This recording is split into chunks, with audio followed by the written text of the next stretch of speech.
नमस्कार मित्रों, स्वागत है आपका yoga for human being channel पर। तो आज का विषय है अष्टांग योग। अष्टांग योग का उद्देश्य क्या है, अष्टांग योग को करने से आपको क्या प्राप्त होता है और इसको अष्टांग योग क्यों कहा जाता है, तो आज के बारे में हम लोग जानेंगे इस वीडियो के माध्यम से। तो सबसे पहले जान लेते हैं अष्टांग योग क्या है। तो अष्टांग योग मतलब योग के 8 अंग, जिसमें 5 बहिरंग होते हैं और जो है 3 अंतरंग होते हैं। ठीक है, 5 बहिरंग कौन से होते हैं?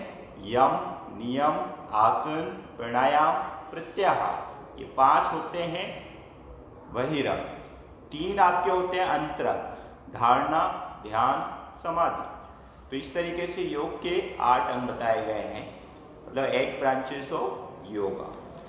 तो अष्टांग योग की 8 ब्रांचेस हैं। अब यहाँ पर यम है, वो भी 5 प्रकार के बताए गए हैं। पहला होता है यम अहिंसा, दूसरा सत्य, तीसरा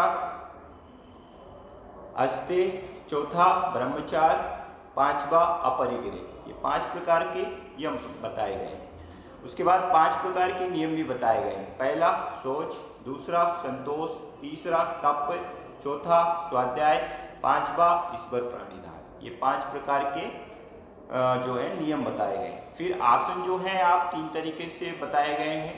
शरीर संवर्धनात्मक होते हैं, जिसमें शरीर से संबंध होता है, जैसे आप वज्रासन, सर्वांगासन, शीर्षासन, भुजंगासन, ठीक है, और चक्रासन या धनुरासन, इस तरीके से आप आसन कर सकते हैं। ये शरीर से संबंध रखते हैं, इसलिए इनको शरीर संवर्धनात्मक आसन कहा गया है। उसके बाद दूसरे नंबर पे आता है शिथिलात्मक आसन, मतलब जिससे शरीर में आराम मिले। वो कौन कौन से होते हैं? जैसे शवासन हो गया, मकरासन हो गया, शशांकासन हो गया। ये आपके शरीर को आराम देते हैं, शिथिलात्मक आसन कहलाते हैं। उसके बाद अगला होता है, तीसरा जो प्रकार बताया गया है वो है ध्यानात्मक आसन, जिसमें आप बैठ के ध्यान कर सकते हैं लंबे समय तक, या प्राणायाम का अभ्यास कर सकते हैं। तो वो कौन कौन से बताए हैं? जैसे कि आपका पद्मासन, स्वास्तिकासन, सिद्धासन। तो ये 3 प्रकार से आप जो है ध्यानात्मक आसन कर सकते हैं, जिसमें लंबे समय तक आप बैठ के ध्यान कर सकते हैं। जैसे अभी मैंने पद्मासन लगाया है। सिद्धासन जो आसनों में सबसे उत्तम माना जाता है ध्यानात्मक आसन में। उसके बाद आता है प्राणायाम। प्राणायाम जो है वो हठ योग में 8 प्रकार के बताए गए हैं। शूरभेदी, भस्त्रिका, उच्चई, भ्रामरी, शीतली, शीतकारी, मूर्छा, प्लावनी। तो 8 प्रकार के जो है प्राणायाम बताए गए हैं। उसके बाद प्राणायाम का जो उद्देश्य होता है वो आपकी जो श्वास की गति बहुत अधिक हो जाती है, उसको स्थिर करना, नियंत्रण करना होता है। क्योंकि प्राणायाम की परिभाषा महर्षि पतंजलि ने इस तरीके से बताई है, श्वास प्रश्वासो गति विच्छेद प्राणायाम। मतलब प्राणायाम का अभ्यास जब आप करते हैं तो आपकी जो श्वास की गति में विच्छेद हो गया है उसको आपको स्थिर करना होता है।